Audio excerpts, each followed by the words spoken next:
10,000 francs, which seemed to me to be an inexhaustible capital. The time of the year when I was accustomed to join my father and sister had now arrived, and I did not go.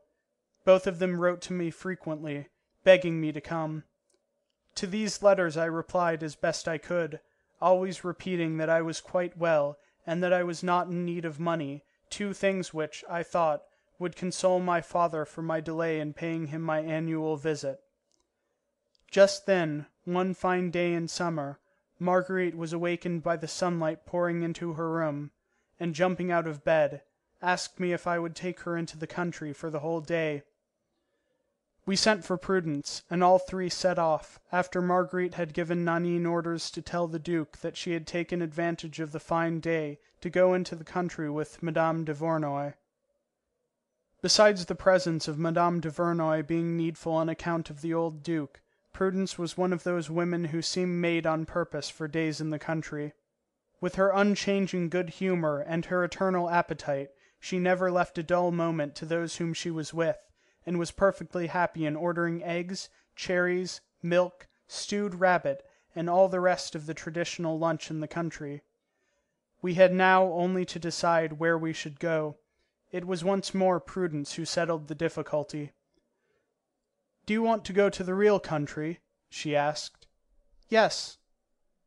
"Well, let us go to Bougival, at the Point du Jour, at Widow Arnauld's. Armand, order an open carriage." An hour and a half later we were at Widow Arnauld's. Perhaps you know the inn, which is a hotel on weekdays and a tea garden on Sundays. There is a magnificent view from the garden, which is at the height of an ordinary first floor. On the left the aqueduct of Marly closes in the horizon. On the right one looks across hill after hill. The river, almost without current at that spot, unrolls itself like a large white-watered ribbon between the plain of the Gabillons and the island of Croissy, lulled eternally by the trembling of its high poplars and the murmur of its willows. Beyond, distinct in the sunlight, rise little white houses, with red roofs and manufactories, which, at that distance, put an admirable finish to the landscape. Beyond that, Paris in the mist. As Prudence had told us, it was the real country, and, I must add, it was a real lunch. It is not only out of gratitude for the happiness I owe it, but Bougival, in spite of its horrible name, is one of the prettiest places that it is possible to imagine. I have travelled a good deal, and seen much grander things, but none more charming than this little village gaily seated at the foot of the hill which protects it. Madame Arnold asked us if we would take a boat, and Marguerite and Prudence accepted joyously. People have always associated the country with love, and they have done well. Nothing affords so fine a frame for the woman whom one loves as the blue sky, the odours, the flowers, the breeze, the shining solitude of fields or woods. However much one loves a woman, whatever confidence one may have in her, whatever certainty her past may offer us as to her future, one is always more or less jealous. If you have been in love, you must have felt the need of isolating from this world the being in whom you would live wholly. It seems as if, however indifferent she may be to her surroundings, the woman whom one loves loses something of her perfume and of her unity at the contact of men and things. As for me, I experienced that more than most. Mine was not an ordinary love. I was as much in love as an ordinary creature could be, but with Marguerite Gautier. That is to say, that at Paris, at every step, I might elbow the man who had already been her lover, or who was about to, while in the country, surrounded by people whom we had never seen, and who had no concern with us, alone with nature in the springtime of the year, that annual pardon, and shut off from the noise of the city, I could hide my love, and love without shame or fear. The courtesan disappeared little by little. I had by me a young and beautiful woman, whom I loved, and who loved me, and who was called Marguerite.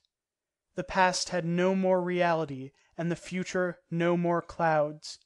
The sun shone upon my mistress as it might have shone upon the purest bride. We walked together in those charming spots which seemed to have been made on purpose to recall the verses of Lamartine or to sing the melodies of Scudo. Marguerite was dressed in white. She leaned on my arm, saying over to me again under the starry sky the words she had said to me the day before, and far off the world went on its way, without darkening with its shadow the radiant picture of our youth and love.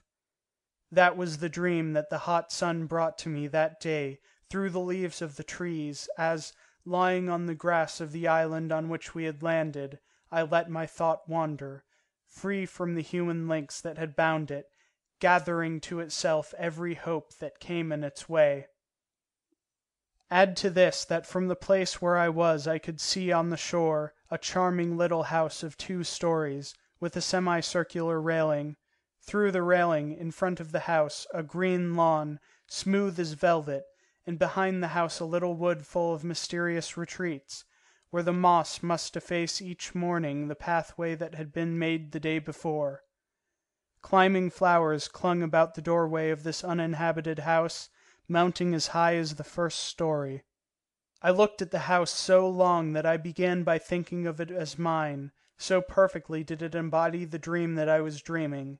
I saw Marguerite and myself there, by day in the little wood that covered the hillside, in the evening seated on the grass, and I asked myself if earthly creatures had ever been so happy as we should be. "What a pretty house!" Marguerite said to me, as she followed the direction of my gaze, and perhaps my thought. "Where?" asked Prudence. "Yonder," and Marguerite pointed to the house in question. "Ah, delicious!" replied Prudence. "Do you like it?" "Very much." "Well, tell the Duke to take it for you. He would do so, I am sure. I'll see about it if you like." Marguerite looked at me, as if to ask what I thought.